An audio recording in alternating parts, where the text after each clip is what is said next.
Hi friends, good morning. मेरा नाम विजय है और मैं स्टॉक मार्केट में पिछले 10-12 सालों से सक्रिय हूं। तो मुझे समझ है कि किस तरह के स्टॉक में इन्वेस्टमेंट करना चाहिए और किस तरह के स्टॉक से दूर रहना चाहिए। तो स्टॉक, जैसा कि मैं बता दूं आपको, नियमित रूप से नए नए स्टॉक्स में चर्चा करता रहता हूँ, कुछ पुराने स्टॉक्स की चर्चा करता रहता हूँ और अपने चैनल पर उन्हीं स्टॉक्स की मैं चर्चा करता हूँ जो फंडामेंटली स्ट्रॉन्ग शेयर होते हैं, जो लॉन्ग टर्म के पॉइंट ऑफ व्यू से इन्वेस्टमेंट करने पर ह्यूज वेल्थ क्रिएट करने की संभावना देते हैं। मैं ट्रेडिंग आइडियोलॉजी के बारे में कम बात करता हूँ और ट्रेडिंग आइडियोलॉजी के बारे में बात भी करता हूँ जो फंडामेंटली स्ट्रॉन्ग शेयर होते हैं, जिसको हम कभी भी किसी भी समय खरीद सकते हैं। इन स्टॉक्स के बारे में चर्चा करता हूँ। तो आज एक स्मॉल कैप कैटेगरी के मैं शेयर के बारे में चर्चा करूंगा जो स्पेशलिटी केमिकल से बिलोंग करता है और अभी ह्यूज वेल्थ क्रिएट करने की संभावना रखता है। मेरे पास यह स्टॉक जो है पिछले 2.5-3 सालों से है, स्मॉल कैप कैटेगरी का शेयर है और पिछले 2.5-3 सालों में इसने मुझे लगभग 200% से ऊपर का रिटर्न दे चुका है। तो चलते हैं उस बारे में चर्चा करते हैं। सबसे बड़ी चीज ये है कि जैसा कि जानते हैं कि केमिकल सेक्टर जो है चाइना में जब से बंद हुआ है तब से पर्यावरण के दृष्टिगत और वहां पर तमाम जो परेशानियां हुई थी, चाइना से बाहर हो रही थी, उसमें से तमाम जो केमिकल कंपनियां हैं, शिफ्टिंग के चलते उनका जो फायदा है वो भारतीय कंपनियों को बहुत बड़े स्तर पर मिल रहा है। उसी का कारण है कि अब देखिए केमिकल सेक्टर में आग लगी हुई है, हर शेयर लगातार बढ़ता जा रहा है और यदि चाइना का 10% भी, जैसा कि विशेषज्ञ बताते हैं, यदि भारत में शिफ्ट हो गया तो भारत का जो केमिकल का कारोबार है यहाँ से डबल हो जाएगा और डबल हो जाएगा तो स्टॉक सोचिए कितना आगे बढ़ेगा। तो उन्हीं में से एक स्टॉक्स है जिसके बारे में चर्चा करूंगा। वो स्टॉक्स है फिनियोटेक्स केमिकल। स्पेशलिटी केमिकल से बिलोंग करती है कंपनी। मार्केट कैपिटल मात्र 1221 करोड़ का है। करंट प्राइस 110 रुपया है। 52 एक हाई देखेंगे तो 120 है और 52 लो देखेंगे तो 29 रुपीज है। पी 27 है। बुक वैल्यू 18 है। हालांकि बुक वैल्यू के हिसाब से देखा जाए तो लगभग 6-7 के आसपास ट्रेड कर रहा है। डिविडेंड 0.27% है। आरओसी बहुत बेहतरीन है, 29.4% है। ROC sorry ROE 22.5%। Face value 2 है। तो स्पेशलिटी केमिकल है। ऑल टाइम हाइस देखेंगे तो मात्र 8% नीचे चल रहा है। स्क्रीनर पे इसके बारे में बहुत ज्यादा जानकारी नहीं दी गई। क्यों नहीं जानकारी दी गई है? क्योंकि यह जो शेयर है अभी स्मॉल कैप कैटेगरी का शेयर है, अभी इस स्टॉक पर लोगों की निगाह नहीं गई है। और एक चीज हम हमेशा समझ लेते हैं, यदि स्मॉल कैप कैटेगरी के स्टॉक्स को हम समय से पहले चिन्हित कर लेते हैं तो जो वेल्थ हम क्रिएट करते हैं वो दूसरे वेल्थ क्रिएट नहीं करते हैं। स्टॉक मार्केट में सारा जो खेल होता है वो स्टॉक सिलेक्शन का होता है। कौन से ऐसा स्टॉक्स है जो लॉन्ग टर्म में ग्रोथ कर सकता है, हम उसको जल्दी से सिलेक्ट कर लेते हैं। इसके बारे में थोड़ा सा देख लेते, देखिए हल्का फुल्का एक चार्ट देख लेते हैं।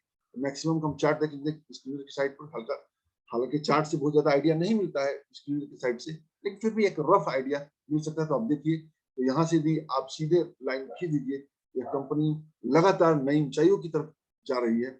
और आप देखिए यदि हॉरिजॉन्टल लाइन खोलेंगे, यहाँ से ट्रेंड लाइन खींचेंगे, यह जो कंपनी है एक लंबे ब्रेकआउट के आसपास खड़ी है, बहुत बड़ी ब्रेकआउट भी देने जा रही है। तो उस पॉइंट ऑफ व्यू से हमको आपको इसमें निगाह रखनी चाहिए। यदि आप देखेंगे तो इस सेक्टर की कौन कौन सी कंपनियां हैं, पीडीलाइट, आरती, दीपक नाइट्राइट, तो सभी एक से बढ़कर एक है।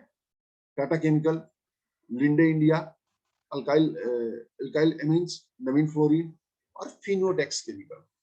और यदि आप इसके बारे में रिजल्ट देखेंगे, प्रॉफिट लॉस के आंकड़े बहुत देखना बहुत जरूरी है। आप देखिए तो ये आपका सालाना वाला देखते हैं, इसी को देखते हैं। हाँ, अब आप देखिए मार्च 2012 में 80 करोड़ की सेल्स थी। 96, 87, 110, 2, 110, 127, 141। 2018 में 141 करोड़ की हुई। 2019 में 182 करोड़ की, 196 करोड़ की, 219 करोड़ की। यानी लगातार इसका सेल्स जो है बढ़ रहा है। यानी यदि 8 सालों में देखें तो इसका जो सेल है लगभग 3 गुना हो चुका है। वहीं यदि आप प्रॉफिट, ऑपरेटिंग प्रॉफिट देखेंगे तो आप देखिए 7, 10 और ये भी 7 करोड़ जो प्रॉफिट था, ऑपरेटिंग प्रॉफिट बढ़ करके 41 करोड़ है। यानी प्रॉफिट इस मामले में लगभग 6 गुना बढ़ा है इसी ड्यूरेशन में। ऑपरेटिंग प्रॉफिट मार्जिन देखेंगे तो वो भी बहुत अच्छे से चल रहा है, जो 9% था, 9, 11, 16, 26, देखिए इस समय 19% पर इन्होंने मेंटेन कर रखा है। नेट प्रॉफिट आप देखिए, नेट प्रॉफिट 6, 7, 6, 13, ये 43 करोड़, यानी नेट प्रॉफिट को 7 गुना कर चुके हैं, 7 गुने से भी ज्यादा बढ़ा चुके हैं नेट प्रॉफिट। देखिए और ईपीएस देखिए, तो ईपीएस भी जो एक शेयर पर प्रॉफिट 0.53 था, वो आज की डेट में 3 रुपया 85 पैसा चल रहा है, यानी पर अर्निंग पर शेयर भी आप देखेंगे तो 7 गुने से ज्यादा बढ़ चुका है, लगातार बढ़ रहा है। और देखेंगे कंपाउंड सेल्स ग्रोथ देखिए, तो पिछले 10 सालों में 15% की दर से बढ़ रहा है, सॉरी 5 सालों में 15% की दर से बढ़ रहा है, 3 सालों में 16% की दर से बढ़ रहा है, और इस साल 42% की दर से बढ़ रहा है। प्रॉफिट ग्रोथ के बाद मामले में देखेंगे तो 5 साल में 20% की दर से बढ़ रहा है, 3 सालों में 23% की दर से बढ़ रहा है, और इस साल 188% बढ़ रहा है। स्टॉक सीजीआर देखेंगे तो 10 सालों में 14% की दर से बढ़ रहा है, 5 सालों में 33%। मेरा जो फोकस है 5 सालों का है 33% से, और 3 सालों में 32%, और 1 सालों में 252%। रिटर्न ऑन इक्विटी देखेंगे तो लगातार अच्छे से मेंटेन हुआ, 5 साल का 18% है, 3 साल का 17% है, और इस समय 22% उन्होंने रिटर्न ऑन इक्विटी कायम रखा है। यदि आप बाकी सब चीजें देखेंगे तो बहुत ही, लाइबिलिटीज देखेंगे तो लाइबिलिटी थोड़ा सा हल्की फुल्की बढ़ी है, लेकिन इसको मेंटेन कर लेंगे। बाकी सब चीजें इसमें रिटर्न रेशियो देखिए, तो डेब्टर डेज वगैरह बहुत ज्यादा इसके बारे में हम लोग बातचीत नहीं करेंगे। बहुत अच्छी कंपनी कुल मिलाकर के स्मॉल कैप कैटेगरी के शेयर है, और स्मॉल कैप कैटेगरी के शेयर में इस तरह के जो आंकड़े होते हैं थोड़ा सा उतने अच्छे से उपलब्ध नहीं होते हैं। हमको पकड़ना है इस शेयर को। यदि प्रमोटर होल्डिंग को देखिए तो 2018 में देखिए 72% था, इस समय हालांकि प्रमोटर होल्डिंग कम हुई है, लेकिन प्रमोटर होल्डिंग कम हुई है तो कहाँ बढ़ा है? बढ़ा है DII बढ़ी। देखिए दिसंबर 2020 से पहले आप देखिए कुछ भी नहीं था, ये होल्डिंग सीधे 6% हुआ है, फिर मार्च 21 में 6.15 हुआ है, और वहीं ये पब्लिक को देखेंगे तो पब्लिक की होल्डिंग भी 29.11% है। तो बहुत ही बेहतरीन कंपनी है। इस बारे में आप लोग खरीदारी से पहले अपना विश्लेषण जरूर करिए। और आप देखिए इसमें जो अच्छी चीज है, आप देखिए इन्वेंट्री डेज, यानी कि जो इनके पास जो प्रोडक्ट बनते हैं वो कितने दिनों में समाप्त हो जाता है।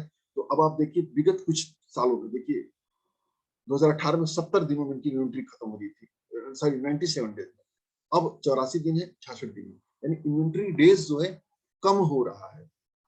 फिर आप देखेंगे डेज पेबल, यानी कि जो दूसरों को पेमेंट करते हैं वो पेबल शायद उनको मिलता है वो वाला होता है, वो 73 चल रहा है।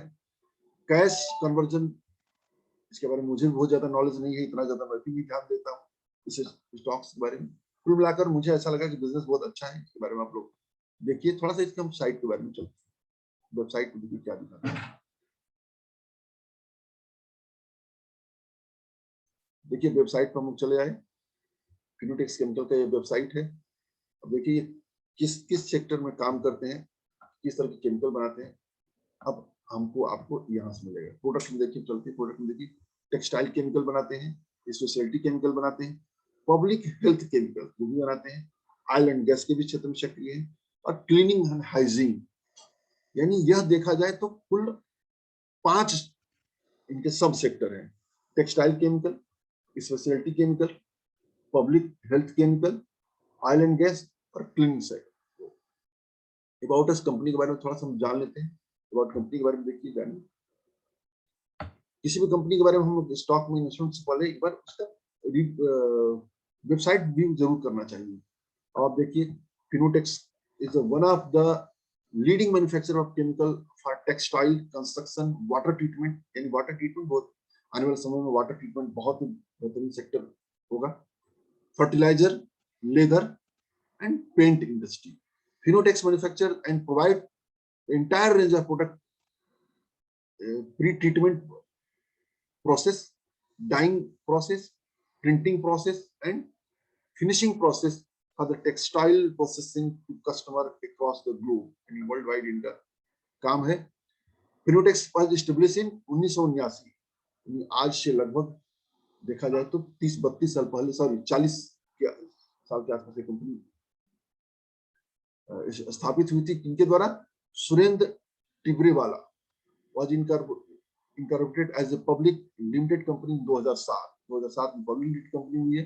The company got listed on Bombay Stock Exchange 2011 में कंपनी लिस्ट हुई है। एंड NSE पर कब लिस्ट हुई है? 2015 में। Finotex is the only textile chemical company to be listed on the stock exchange of India। और वैसे भी इस समय आप देखिए तो टेक्सटाइल सेक्टर भी बहुत तेजी से ग्रो हो रहा है। आप उसमें देखिए ट्यूडेंट स्टॉक को देखिए, चाहे बॉम्बे टाइम को देखिए, इंडोरामा को देखिए, सभी स्टॉक मार्केट को आउट परफॉर्म कर रहा है। तो जब वो आउट परफॉर्म करेंगे तो जाहिर सी बात है यह स्टॉक्स भी आउट परफॉर्म करेगा। इसके बारे में और भी तमाम तरह की जानकारियां हैं, आप लोग पढ़िए, इसको देखिए। निवेश करने से पहले आप लोग अपना रिसर्च अवश्य करिए, नॉलेज दीजिए। इस स्टॉक को खरीदने की सलाह मेरे तरफ से नहीं है, एक जानकारी है जो शेयर की जा रही है। आप लोग जब भी खरीदारी करिए, परचेजिंग करिए, अपना निवेश मतलब ध्यान रिसर्च जरूर दीजिए। तो आज के लिए इतना ही। जय हिंद, जय भारत।